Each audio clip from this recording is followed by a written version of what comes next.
नमस्कार, मैं हूं रंजीत कुमार और शुरू हो चुका है क्लियर कट। क्या भारत और अमेरिका के बीच रिश्ते में एक बड़ा यू टर्न आने वाला है? क्या ट्रेड और टैरिफ को लेकर चल रही तनातनी के खत्म होने में अब बस कुछ ही घंटे बाकी हैं? क्या अमेरिकी राष्ट्रपति डोनाल्ड ट्रंप, जिन्होंने भारतीय इकोनॉमी को डेड इकोनॉमी कहा था और दावा किया था कि भारत अब चीन के साथ जा चुका है, क्या वही डोनाल्ड ट्रंप प्रधानमंत्री नरेंद्र मोदी के लिए बड़ा दिवाली गिफ्ट तैयार करने में लगे हुए? यह सवाल आपको थोड़ा चौंकाने वाला जरूर लग सकता है, लेकिन बीते कुछ घंटों में ही भारत और अमेरिका के बीच संबंधों में नई गर्माहट, नई गर्मजोशी दिखी है और उसके बाद इंटरनेशनल लेवल पर हलचल तेज हो गई है। और वो हलचल ये कि अब कहा जा रहा है कि दुनिया की दो महाशक्तियां अमेरिका और भारत के बीच कड़वाहट दूर होने वाली है। भारत अमेरिका के रिश्तों के अच्छे दिन फिर से लौटने वाले हैं। दोनों देशों के बीच संबंधों में बेहतरी का सबसे ताजा संकेत प्रधानमंत्री नरेंद्र मोदी और राष्ट्रपति डोनाल्ड ट्रंप के बीच टेलीफोनिक बातचीत से मिला है। राष्ट्रपति ट्रंप ने वैसे तो दिवाली की शुभकामनाएं देने के लिए प्रधानमंत्री नरेंद्र मोदी को कॉल किया था, लेकिन व्हाइट हाउस में आयोजित दिवाली समारोह में डोनाल्ड ट्रंप ने खुलासा किया कि उन्होंने मोदी को दिवाली की शुभकामनाएं देने के साथ साथ व्यापार और रूसी तेल को लेकर भी उनसे बातचीत की है। तो आप ये सुनकर सोच रहे होंगे कि इसमें नई बात क्या है। ट्रंप तो पहले भी लगातार मोदी को ग्रेट फ्रेंड ही बताते रहे, भारत और पाकिस्तान के बीच युद्ध रुकवाने का क्रेडिट लेते रहे हैं। और तो और हाल ही के दिनों में कई बार ट्रंप ने भारत के रूसी तेल न खरीदने के फैसले को लेकर भी एक तरफा बयान दिया है। लेकिन इस बार मामला थोड़ा अलग है। ट्रंप का बयान उनके पिछले बयानों से इसलिए अलग है क्योंकि ट्रंप के बयान सामने आने के साथ ही प्रधानमंत्री नरेंद्र मोदी का पोस्ट भी सामने आया है, जिसमें उन्होंने माना और दुनिया को जानकारी दी कि राष्ट्रपति ट्रंप से उनकी बातचीत हुई। आपको याद होगा कि पिछली दफा जब ट्रंप ने कहा था कि पीएम मोदी से उनकी बातचीत हुई है और भारत रूस से ज्यादा तेल नहीं खरीदने के लिए राजी हो गया है, तब विदेश मंत्रालय के आधिकारिक प्रवक्ता रणधीर जायसवाल ने साफ शब्दों में कह दिया था कि उन्हें दोनों देशों के बीच कोई बातचीत हुई है, दोनों राष्ट्राध्यक्षों के बीच कोई बातचीत हुई है, इसकी जानकारी नहीं है। इसके पहले अगस्त में एक जर्मन अखबार ने तो यहां तक दावा किया था और खबर छापी थी कि ट्रंप ने मोदी को 4 बार फोन किया, 4 बार नंबर डायल किया मोदी का, लेकिन पीएम मोदी ने बात नहीं की। लेकिन इस बार पीएम मोदी खुद कह रहे हैं, पीएम मोदी ने सोशल मीडिया पर लिखा कि राष्ट्रपति ट्रंप, आपके फोन कॉल और दीपावली की हार्दिक शुभकामनाओं के लिए धन्यवाद। प्रकाश के इस पर्व पर हमारे दो महान लोकतंत्र विश्व को आशा की किरण दिखाते रहें और आतंकवाद के सभी रूपों के विरुद्ध एकजुट रहें। यह दोनों नेताओं के बीच पिछले 45 दिनों में तीसरी कॉल है जो राजनीतिक संबंधों में सुधार को दिखाता है। असल में माना यह जाता है कि जून में मोदी और ट्रंप के बीच फोन पर हुई बातचीत बहुत विवादित थी। कनाडा से स्वदेश लौट रहे मोदी को ट्रंप ने वॉशिंगटन आने का न्योता दिया था, जबकि उसी वक्त वॉशिंगटन में पाकिस्तानी आर्मी चीफ मुनीर मौजूद था और ट्रंप लगातार यह दावा कर रहे थे कि टैरिफ और ट्रेड का दबाव बनाकर उन्होंने भारत और पाकिस्तान के बीच सीज फायर करवाया है। तब रिश्तों में ऐसी कड़वाहट आ गई थी जिसके कारण यह कहा जा रहा है कि दोनों नेताओं के बीच सितंबर तक फिर कोई बातचीत नहीं हुई। राजनीतिक स्तर पर थोड़ा बहुत सुधार पिछले महीने तब शुरू हुआ जब ट्रंप ने मोदी को 75वें जन्मदिन की शुभकामना देने के लिए उनको फोन किया और उसके बाद दीपावली के मौके पर इस कॉल के बाद एक कहा जा रहा है कि अब दोनों देशों के बीच संबंधों के सुधरने की उम्मीद बढ़ गई। दावा किया जा रहा है कि भारत और अमेरिका व्यापार समझौते को अंतिम रूप देने के बहुत करीब पहुंच गए हैं और इससे भारत पर अमेरिका की तरफ से लगाए गए 50% जो टैरिफ है उसको बहुत कम कर दिया जाएगा और ये टैरिफ 50% से घटकर 15-16% के बीच का ही रह सकता है। आज ही इस बात को लेकर के चर्चा हो रही है और यह कहा जा रहा है कि एग्रीकल्चर और एनर्जी दोनों पर फोकस रखते हुए ट्रेड डील दोनों देशों के बीच हो सकती है। और ऐसी ही रिपोर्ट में यह भी कहा जा रहा है कि भारत रूसी तेल खरीद में थोड़ी कमी जरूर कर सकता है, लेकिन यह बंद नहीं करेगा। दावा यह भी किया जा रहा है कि आसियान शिखर सम्मेलन से पहले समझौते को अंतिम रूप दिया जा सकता है।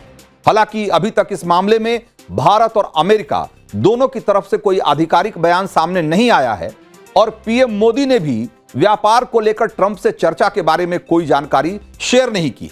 लेकिन कहा जा रहा है कि दोनों पक्ष इस समझौते को जल्दी ही अंजाम तक पहुंचाना चाहते हैं। ट्रंप के बदले सुर के पीछे अमेरिका की अपनी जरूरतें भी हैं। अमेरिका को अपने कृषि उत्पादों के लिए नए खरीदार की तलाश है, क्योंकि चीन ने अमेरिकी कृषि उत्पादों का आयात बहुत कम कर दिया है। उदाहरण के लिए मक्का ही ले लीजिए। साल 2022 में जहां चीन ने अमेरिका से $5.2 बिलियन का मक्का खरीदा था, वहीं 2024 में उसने सिर्फ $331 मिलियन का मक्का अमेरिका से मंगाया है। यानी कि आप समझिए कि 10%, 5.2 बिलियन के मुकाबले अगर 331 मिलियन आप देखेंगे, यानी कि 10% से भी कम हो गया। ऐसे में अमेरिका भारत को एक वैकल्पिक बाजार के रूप में देख रहा है।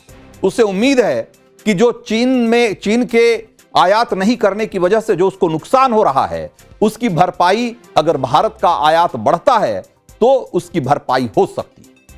तो सिर्फ बाजार ही नहीं है, बल्कि निवेश के लिए भी भारत एक बड़ा डेस्टिनेशन है और यह बात भी पूरी दुनिया मानती है और ट्रंप को भी इस बात का एहसास है।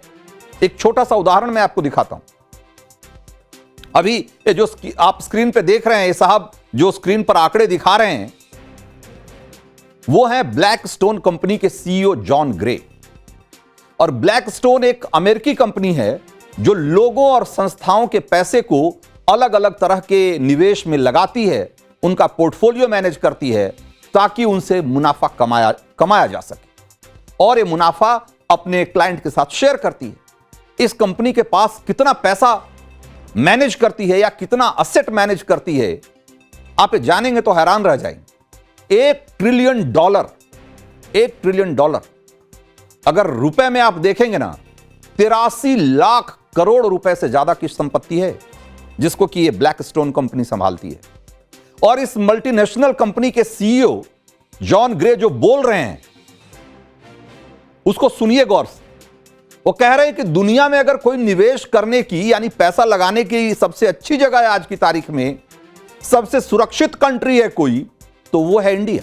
दुनिया कितनी उम्मीद के साथ, कितनी विश्वास के साथ भारत की ओर आज की तारीख में देख रही है।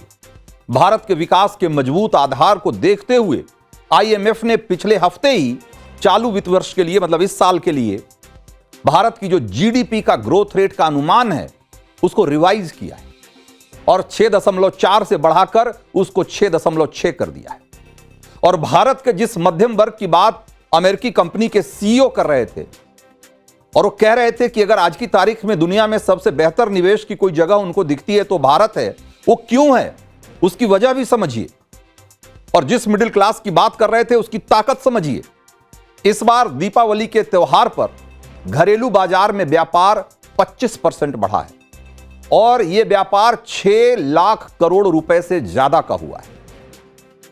इसमें 5.4 यानी कि 5,40,000 करोड़ रुपए की जो बिक्री हुई है वो सामानों की हुई है और 65,000 करोड़ रुपए सर्विसेज से आए। पिछले साल यानी कि 2024 में यह आंकड़ा 4.25 लाख करोड़ रुपए का था। कहां 4.25 लाख करोड़ और वहां कहां 6 लाख करोड़ से ज्यादा। आप इसी से अंदाजा लगाइए कि इस देश का जो मिडिल क्लास है उसकी ताकत क्या है और जीएसटी का एक छोटा सा इंसेंटिव उसने क्या कमाल किया है। और ये इंसेंटिव, जो जीएसटी का इंसेंटिव दिया गया, उसके पीछे जो सोच थी वो यही थी कि जो दुनिया भर से भारत के ऊपर जो प्रेशर बनाने की कोशिश हो रही है, खास करके अमेरिका की तरफ से जो टैरिफ के रूप में एक दबाव बनाने की कोशिश की जा रही है, उसको किसी तरीके से खत्म किया जाए और मार्केट को इस तरह का इंसेंटिव मुहैया कराया जाए जिसकी वजह से जो ये बाहरी दबाव है वो भारत के ऊपर कम हो और भारत की अर्थव्यवस्था किसी तरीके से कहीं से भी इसमें कोई गिरावट या कहीं रुकावट या कोई धीमापन नहीं है। और तो और इस बार आप जरा गौर करिए इन आंकड़ों में, इस बार जो 87% कंज्यूमर्स ने स्वदेशी सामान खरीदा और यह भी प्रधानमंत्री मोदी के उस अपील से जुड़ा हुआ है जिसमें उन्होंने कहा था कि भाई अगर आत्मनिर्भर बनना है तो यह जरूरी है कि इस देश के लोग स्वदेशी पर फोकस करें। यह दिवाली अगर देखी जाए तो उस हिसाब से कई मायनों में स्वदेशी दिवाली थी। 87% कंज्यूमर्स ने स्वदेशी सामान खरीदा। आप इसी से अंदाजा लगाइए कि प्रधानमंत्री मोदी की अपील का कितना असर हुआ है और जिस आत्मनिर्भर भारत बनने के लक्ष्य के साथ यह देश काम कर रहा है, हिंदुस्तान काम कर रहा है, उसमें कितना बड़ा बूस्ट है और उसको कितना बड़ा समर्थन मिला है। चाइनीज प्रोडक्ट्स की डिमांड में बहुत भारी गिरावट आई और ट्रेडर्स ये बता रहे हैं कि इंडियन प्रोडक्ट्स की बिक्री पिछले साल से 25% ज्यादा हुई इस बार। और पीएम मोदी का जो वोकल फॉर लोकल और स्वदेशी दिवाली की जो अपील थी उसका साफ साफ असर दिखाई दे रहा है।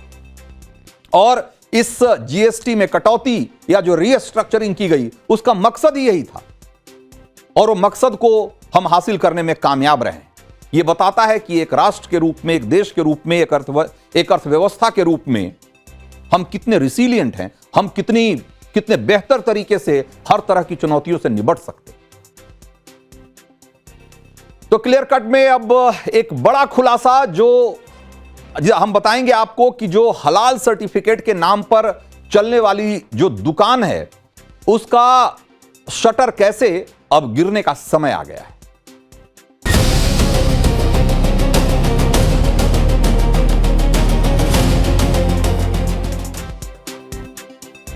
हलाल सर्टिफिकेशन को लेकर चंद घंटे पहले सीएम योगी ने जो बयान दिया उस पर यूपी समेत पूरे देश में सियासत गर्म है। सवाल उठ रहे हैं कि क्या हलाल सर्टिफिकेट भारत विरोधी बड़ी साजिश का हिस्सा है?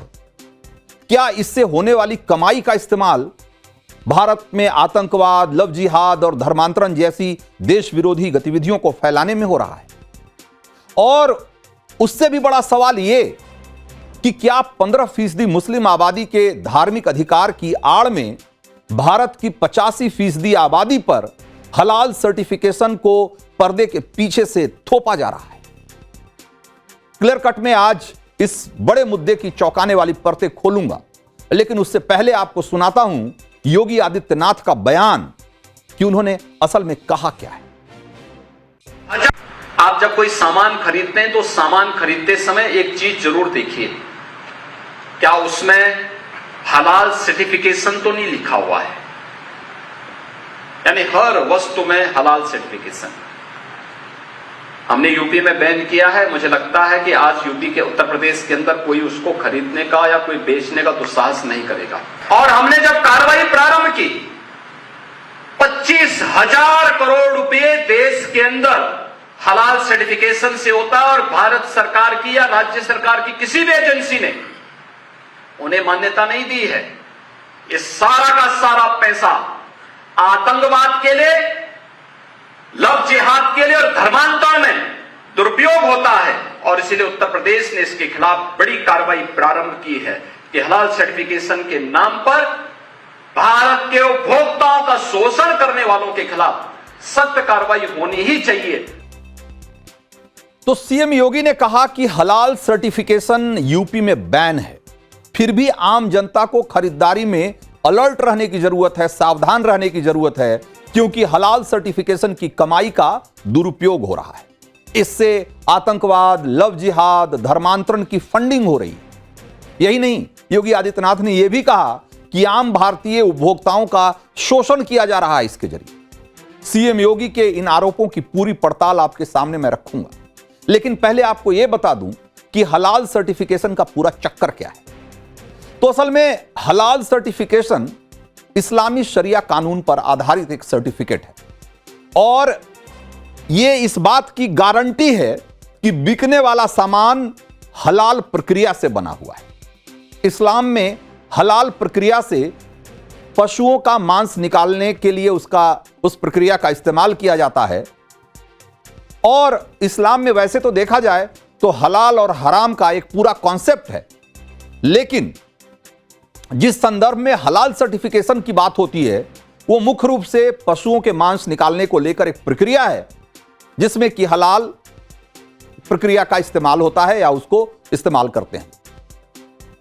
शरिया के मुताबिक मुस्लिम आबादी हलाल वाला मांस ही खाती और हलाल वाले मांस की गारंटी के लिए इस हलाल सर्टिफिकेशन की शुरुआत हुई कि कोई मांस जो बाजार में बेचा जा रहा है, अगर किसी मुस्लिम को बेचा जा रहा है तो वो हलाल प्रक्रिया से उसको तैयार किया गया है कि नहीं, इसकी गारंटी के तौर पे हलाल सर्टिफिकेशन की शुरुआत हुई थी। तो सोचिए शुरुआत कैसे होती है और आगे कैसे कैसे कहां जाती है, मैं बताता हूं आपको। तो 1974 में मलेशिया ने सरकारी हलाल सर्टिफिकेशन सिस्टम लागू किया था, क्योंकि मुस्लिम कंट्री है और वो बहुत सारे मुस्लिम देशों को मांस का निर्यात भी करता था। तो एक गारंटी के तौर पे कि ये जो मांस है वो हलाल प्रक्रिया के तहत ही इसको तैयार किया गया है, इसके लिए उसने हलाल सर्टिफिकेशन देना शुरू किया अपने निर्यात करने वाले प्रोडक्ट पे। और मुस्लिम देशों को मांस निर्यात के लिए भारत ने भी इसे शुरुआत में स्वीकार किया, क्योंकि भारत से भी मांस का बड़े पैमाने पर एक्सपोर्ट होता है और ज्यादातर मुस्लिम देशों में होता है, इसलिए भारत ने भी इसकी शुरुआती मान्यता दी। भारत सरकार ने मुस्लिम संगठनों को इसके लिए आजादी दी और इसे स्वैच्छिक सर्टिफिकेट के तौर पे विदेशी निर्यात के लिए लागू किया गया। ऐसा नहीं था कि इसका सर्टिफिकेट भारत सरकार दे रही थी या इस सर्टिफिकेशन को भारत सरकार के किसी एजेंसी ने मान्यता दी थी, नहीं। उन्होंने कहा कि जो लोग मांस का निर्यात कर रहे हैं वो चाहे तो खुद से एक सर्टिफिकेट के तौर पे या किसी एजेंसी से एक सर्टिफिकेट के तौर पे हलाल सर्टिफिकेशन ले सकते हैं और वो अपने क्लाइंट को संतुष्ट करने के लिए कि ये मांस हलाल प्रक्रिया के द्वारा ही बनाया गया है, तैयार किया गया है, उसको दिखा सकते हैं। हलाल सर्टिफिकेट देने वाली संस्थाओं ने यहीं से खेल शुरू कर दिया और उन्होंने इसका दायरा मांस से परे आगे बढ़कर बहुत सारी दूसरी वस्तुओं पर उन्होंने लगाना शुरू कर दिया। उसमें डेयरी, वेज प्रोडक्ट और यहां तक कि कॉस्मेटिक और दवाओं को भी उन्होंने हलाल सर्टिफिकेशन से जोड़ दिया। और इस तरीके से मुस्लिम देशों को निर्यात होने वाले लगभग हर सामान के लिए हलाल सर्टिफिकेशन की शुरुआत हो गई। 80 के दशक में यह आरोप है कि कांग्रेस सरकारों ने खुलकर इसको बढ़ावा भी दिया, लेकिन बवाल तब हुआ जब भारत में बिकने वाले हर तरह के सामानों पर हलाल सर्टिफिकेशन दिखने लगा। पहले तो इसकी शुरुआत हुई मांस के प्रोडक्ट से और उसके बाद इसका दायरा बढ़ा करके जो दूसरे वेज प्रोडक्ट थे वहां भी खाने पीने की दूसरी वस्तुओं पर भी इसको लागू किया गया और शुरुआत में इसे एक्सपोर्ट के लिए इस्तेमाल किया जाता था इस सर्टिफिकेशन को। बाद में भारत में भी जो सामान बेचा जा रहा था उसमें भी उन्होंने हलाल सर्टिफिकेशन अनिवार्य कर दिया और नतीजा यह हुआ कि नमकीन स्नैक्स से लेकर साबुन, माचिस, यहां तक कि कपड़ों के लिए भी हलाल सर्टिफिकेशन दिया जाने लगा। आज भारत में हलाल सर्टिफिकेशन पर सवाल और बवाल हो रहा है तो उसकी असली वजह यही। योगी आदित्यनाथ ने यूपी में हलाल सर्टिफिकेशन वाले सामानों पर बैन लगाने के पीछे इसी बात का हवाला दिया है। एक बार और सुनिए। आप आश्चर्य करेंगे, साबुन का भी हलाल, कपड़े का भी हलाल, दियसलाई का भी हलाल। मैं बहुचक था, एक अधिकारी बोला साहब इसमें, मैंने कहा भी देखो नहीं एक षड्यंत्र है भाई। मैंने कहा माचिस तो झटका वाला है, आप एक झटके में लगाएंगे तो तभी आग जलेगा, आप हलाल करते रहेंगे तो कभी जलेगी नहीं हो माचिस। तो मैंने कहा इससे बड़ा झूठ क्या हो सकता है। तो इस तरह से हलाल सर्टिफिकेशन का दायरा बढ़ता चला गया और आज हाल यह है कि होटल, रेस्टोरेंट से लेकर हलाल सर्टिफिकेशन हर जगह बांटे जा रहे हैं।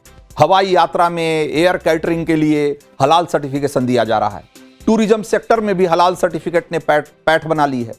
और जैसा योगी आदित्यनाथ ने कहा, माचिस, शैम्पू, साबुन, perfume, toothpaste, lipstick, health product, डिब्बा बंद खाने का सामान, मेडिकल डिवाइस, चाय, कॉफी, खाने का तेल, शहद और यहां तक कि सीमेंट के लिए भी हलाल सर्टिफिकेट जारी किया जा रहा है। क्या आपने कभी इस बात पर गौर किया है?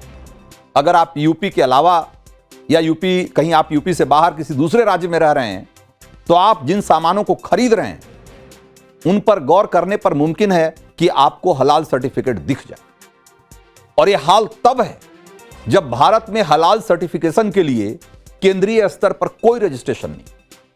क्वालिटी काउंसिल ऑफ इंडिया के आई कैश हलाल स्कीम के तहत कुछ चुनिंदा सर्टिफिकेशन को मान्यता है और खाने पीने के सामानों के लिए जो सबसे बड़ी सरकारी एजेंसी है FSSAI यानी कि food safety and standard authority of India, उसका सर्टिफिकेशन का प्रावधान है।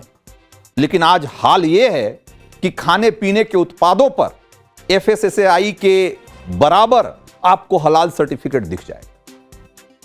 तो सीएम योगी ने इसी ट्रेंड पर लगाम लगाने के लिए 2023 में यूपी में हलाल सर्टिफिकेशन के सामानों पर बिक्री पूरी तरीके से बैन कर दिया था। लेकिन इसे कोर्ट में चुनौती दी गई और कहा गया कि हलाल सर्टिफिकेशन मुस्लिम तबके के धार्मिक और उपभोक्ता अधिकारों का हिस्सा है और इसलिए इसकी छूट दी जानी चाहिए। यह मामला 2 साल तक कोर्ट में खिंचता रहा।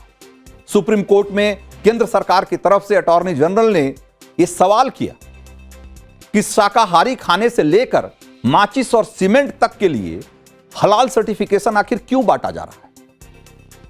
हालांकि सुप्रीम कोर्ट से इस मसले पर अभी कोई फैसला नहीं आया है, लेकिन हलाल सर्टिफिकेशन का दायरा कहां तक बढ़ चुका है, इसके लिए साल 2023-24 की इंडियन मार्केट रिपोर्ट का एक आंकड़ा आपको मैं बताता हूं। और इसके मुताबिक भारत में 400 FMCG कंपनियों के 3200 प्रोडक्ट हलाल सर्टिफिकेशन के तहत रजिस्टर्ड है और इसका बाजार लगातार बढ़ता ही जा रहा है। हलाल फूड मार्केट का बाजार, जिसमें वेज प्रोडक्ट भी शामिल हैं, 2023 में उसका बाजार 2400 करोड़ रुपए का था और 2033 तक इसके 3 गुना हो जाने का अनुमान है। तो हलाल सर्टिफिकेशन को लेकर कंपनियों पर इनडायरेक्ट दबाव किस तरह का है, इसको भी जरा समझिए। आप सोचेंगे कि भाई ठीक है, कोई बांट रहा है अगर हलाल सर्टिफिकेट, तो कोई खरीद क्यों रहा है, कंपनियां क्यों ले रही हैं हलाल सर्टिफिकेट और क्यों जरूरी है लेना। तो एक उदाहरण के तौर पर मैं बता रहा हूं, स्वामी रामदेव की कंपनी पतंजलि, आपने बहुत सारे लोग आप में से प्रोडक्ट इस्तेमाल करते होंगे, उनको भी हलाल सर्टिफिकेशन लेना पड़ा। यूनिलीवर जो अमेरिका की मल्टीनेशनल कंपनी है, वो हलाल सर्टिफिकेशन ले रही है और उसके पीछे रणनीति कोई धार्मिक नहीं है, बाजार की एक तरीके से मजबूरी बना दी गई।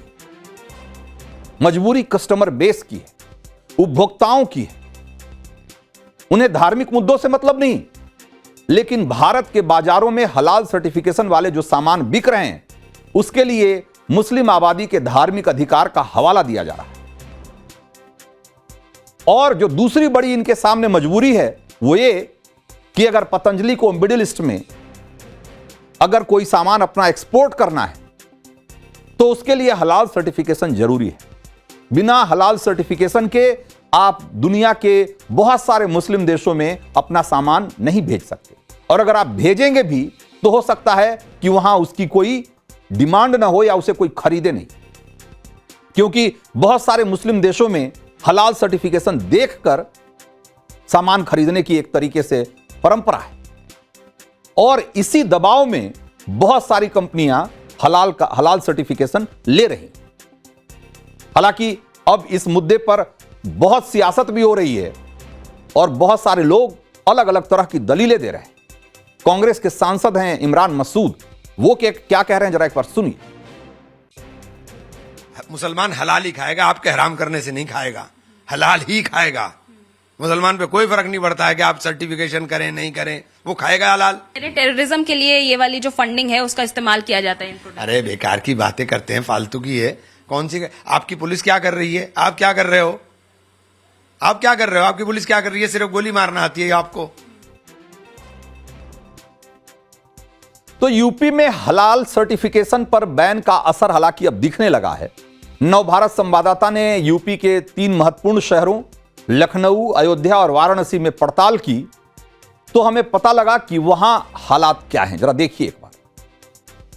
ये पेंट है, हाँ, इमल्सन एशियन पेंट का है। क्या पेंट कंपनी कभी गाइडलाइन देती है कि इसको यादव लोग खरीदें या इस मुस्लिम लोग खरीदें? कभी नहीं, सभी के लिए है, सभी भारतवासी लोगों के लिए है। बघेल साहब, यादव जी, पंडित जी, ठाकुर साहब सब खरीद सकते हैं और खान साहब भी खरीद सकते हैं। और ना ही कस्टमर को भाई हमको भी नहीं पता है ये बर्जर किस धर्म के विशेष धर्म के आदमी की है कंपनी, मुझे नहीं पता है ना, लेकिन सभी कस्टमर खरीदते हैं, अपने घरों में लगा। कोई हलाल सर्टिफिकेट इस पर भी नहीं है? कुछ भी नहीं। कभी आपने सुना हलाल सर्टिफिकेट का इन चीजों में? नहीं, इस तरीके की चीजें तो मतलब होती तो नहीं है। अब कोई इन चीजों को इशू का बना के बखेड़ा, कोई दुकान खोलकर बैठा हो सर्टिफिकेट बांटे, वो अलग बात नहीं, वो चीज गलत होती है ना।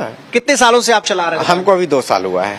2 साल में आपकी नॉलेज में कभी नहीं आया इस तरीके का मैटर? कभी नहीं आया। पेंट में आपने कभी सुना हलाल सर्टिफिकेट मिलता हो उसे? नहीं, ऐसा नहीं है। फिर तो कल को पानी में भी हलाल आने लगेंगे। हलाल वाला पानी या कैसा? सब हलाल वाला पानी आ गई है। ये तो असंभव वाली चीजें हैं जिस चीज में मिक्सअप नहीं हो सकता किसी आप चीज। जिंदगी में बहुत सारी चीजें इस्तेमाल करते होंगे, घर से लेकर, दुकान से लेकर, ऑफिस से लेकर, बच्चों की पढ़ाई से लेकर। कभी कहीं ऐसे सर्टिफिकेट की आपको तुक बनती दिखती है? नहीं, ऐसे तो कोई तुक नहीं बनता। मेरी नज़र में तो बिल्कुल गलत है ये।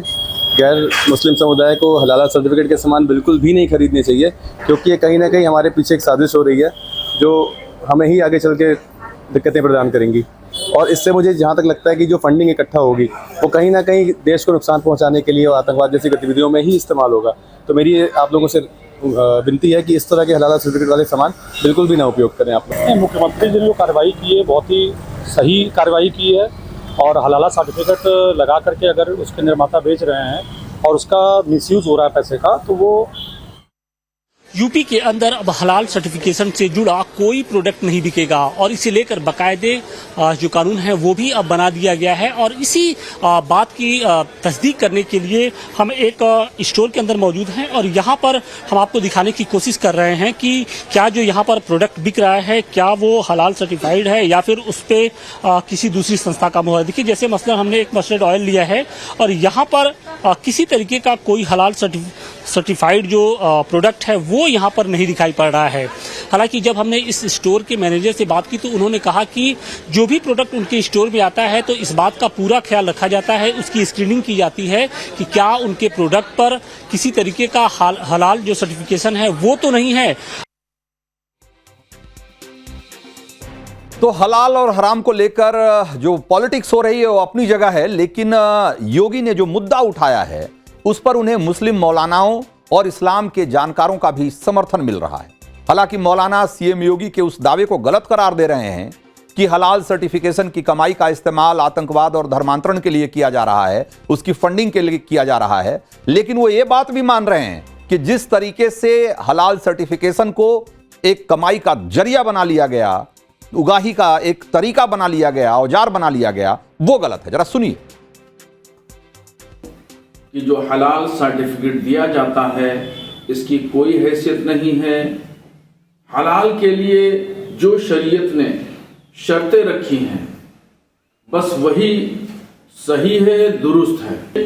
उस सर्टिफिकेट को लगा करके जारी करके पैसा कमाया जा रहा है, शरीयत के नाम पर, मजहब के नाम पर गोरख धंधा किया जा रहा है।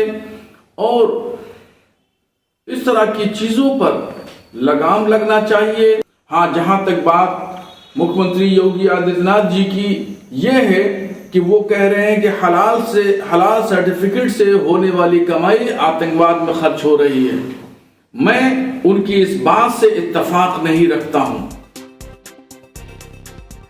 तो यहां पर एक बात और आपको बता दें कि भारत में हलाल सर्टिफिकेट जारी करने वाली सबसे बड़ी मुस्लिम संस्था जमीयत उलेमाए हिंद है, और ये वही संस्था है जिस पर कई आतंकी हमलों के आरोपियों को कोर्ट केस लड़ने और उन कोर्ट केस की फंडिंग करने का आरोप लगा है। उन पर यह आरोप है कि ये बहुत सारे वैसे लोग जिनके ऊपर आतंकवाद के मुकदमे चल रहे हैं उनकी पैरवी करते हैं और उनका मुकदमा लड़ने के लिए फंड भी जुटाते हैं। 26/11 मुंबई हमले के आरोपी कसाब से लेकर भारत में हुए कई आतंकी हमलों में आरोपियों को बेगुनाह बताकर जमीयत उनके साथ खड़ी दिखाई देती है, और इस बात को लेकर सवाल उठते रहे। योगी आदित्यनाथ जी केवल महंत नहीं है तो वो एक राज्य के मुख्यमंत्री है।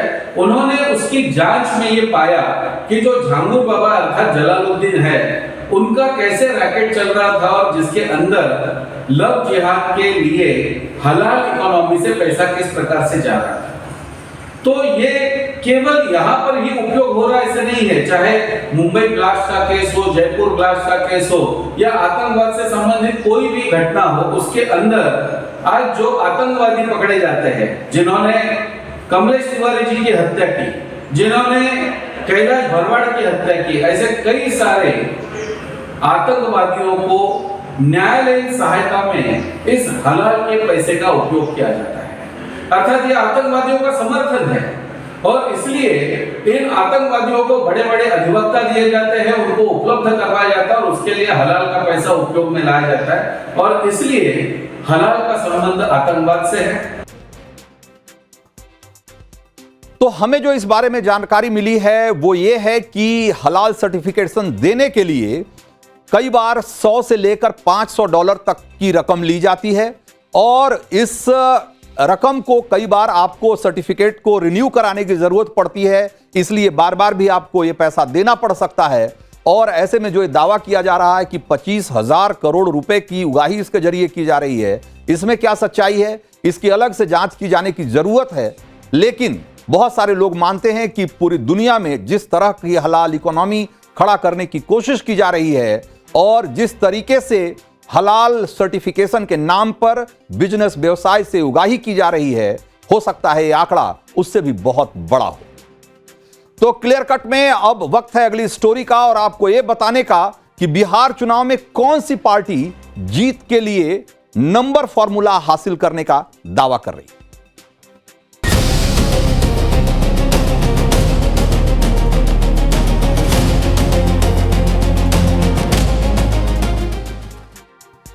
तो बिहार चुनाव में इस बार वादों की भरमार है। पहले युवा वोटरों को लुभाने के लिए अलायंस की तरफ से ताबड़तोड़ सरकारी नौकरियों का ऐलान किया गया और अब महिला वोटरों को लुभाने के लिए घोषणाएं की जा रही है। एक बार फिर तेजस्वी यादव वादों का पिटारा लेकर आए और इस बार टारगेट किया बिहार की जीविका दीदियों को। तेजस्वी ने प्रेस कॉन्फ्रेंस करके ऐलान किया कि सरकार बनने पर जीविका दीदियों का वेतन 10,000 रुपए से बढ़ाकर सीधे 30,000 रुपए हर महीना कर दिया जाएगा। आप सोचिए, सीधे 3 गुना।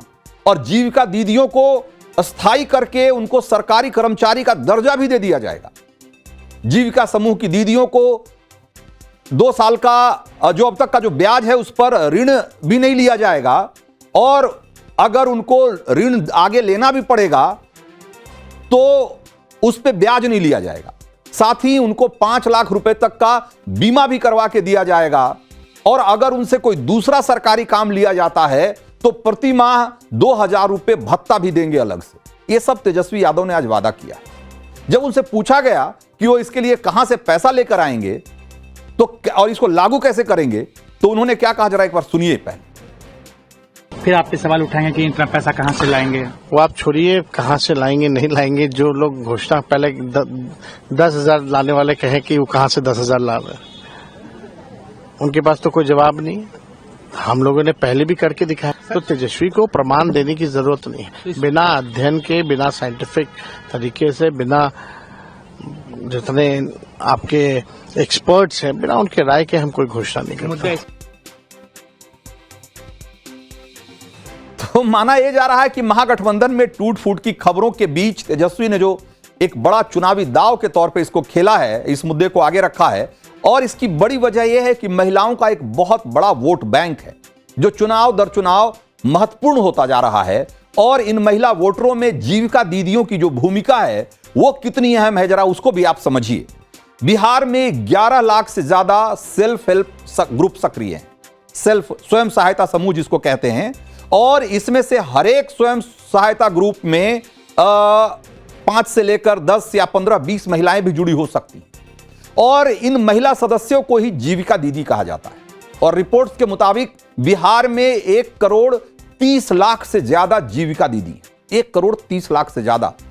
और ये आंकड़ा कितना बड़ा है इसका अंदाजा आप इस बात से लगाइए कि बिहार में जो कुल मतदाता हैं उनका करीब 17-18% जीविका दीदी, 17-18%। और 2007 में नीतीश सरकार ने इस योजना की शुरुआत की थी और यह माना जाता है कि जीविका दीदियां जेडीयू और नीतीश कुमार की कोर वोट बैंक है। और चुनाव से पहले नीतीश कुमार ने मुख्यमंत्री महिला रोजगार के तहत जो 10-10 हजार रुपए की आर्थिक सहायता इनको दी है, उससे ये कोर वोट बैंक और मजबूत हुआ है नीतीश के पक्ष में। मुख्यमंत्री महिला रोजगार योजना के तहत अब तक 1,21,00,000 महिलाओं को 10,000 रुपए की मदद दी जा चुकी है।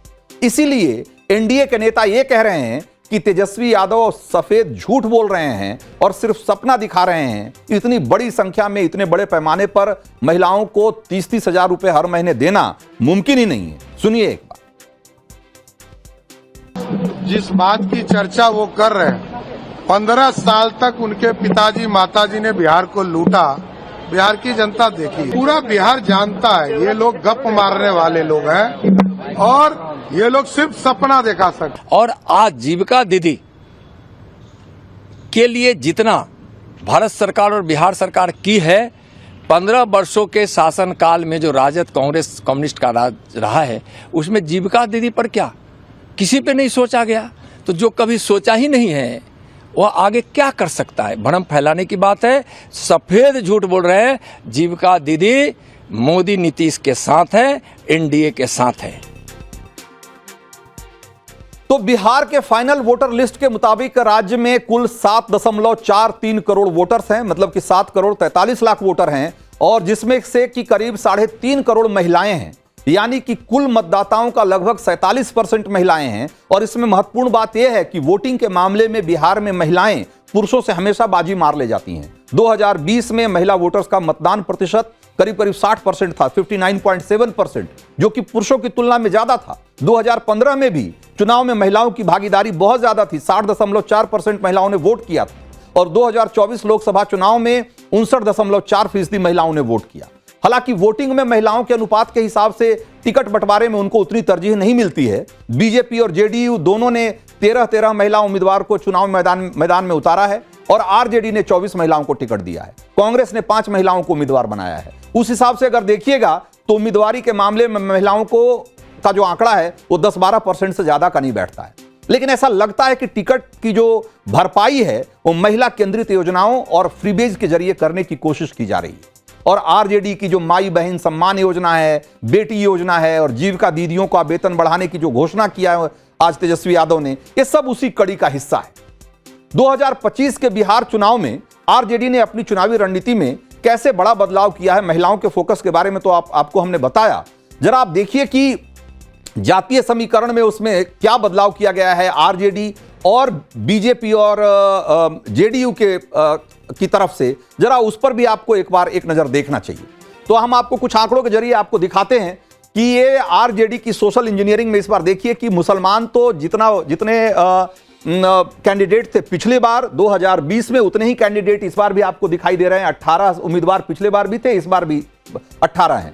लेकिन जो उनका कोर वोट बैंक है यादवों का, उसमें उन्होंने थोड़ी कटौती की है। पिछली बार 58 यादवों को टिकट दिया गया था, इस बार 52 को दिया गया है।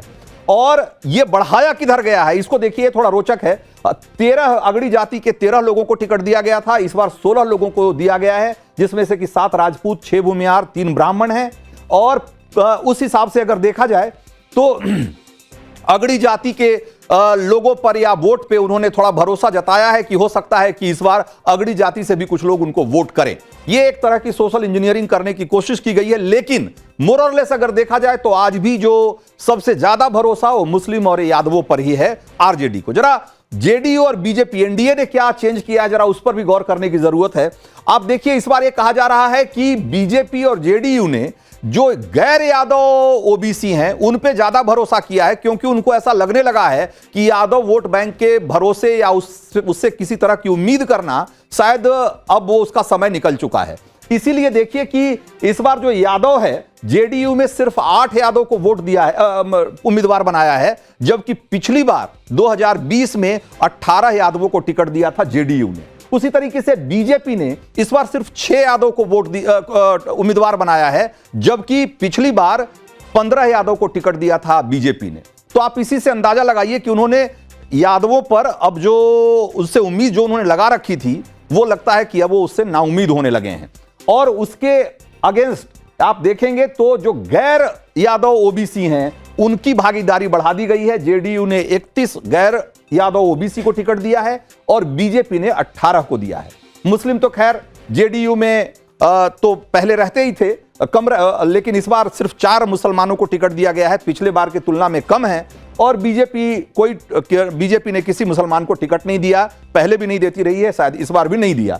लेकिन यहां पे जो हमने आपको बताया कि इसमें जो देखिए आप वहां उसके मुकाबले आप देखेंगे कि अगर गैर यादव ओबीसी की अगर आप देखेंगे तो जेडीयू ने पिछली बार सिर्फ 19 गैर यादव ओबीसी को टिकट दिया था, इस बार आप देखिए 31 है। कितना बड़ा फर्क है। जो अभी मैंने आपको बताया कि यादवों के मुकाबले उन्होंने कुशवाहा और इस तरह की जो उनका जो कोर वोट बैंक माना जाता है उनको टिकट देना ज्यादा बेहतर समझा है। और उसी तरीके से बीजेपी ने यादवों का टिकट काट करके और वैश्य, कुशवाहा और इस तरह की जो जातियां, निषाद, इस तरह की जातियां, उनको उन्होंने उस पर ज्यादा भरोसा किया है, क्योंकि उनको लगता है कि यादव तो आरजेडी का दामन छोड़ने से रहे, मुसलमान तो आरजेडी का दामन छोड़ने से रहे, इसलिए बेहतर है कि जो आपका कोर वोट बैंक है उस पर फोकस करो, उनको आगे लाओ और उसके जरिए चुनाव में फायदा उठाओ।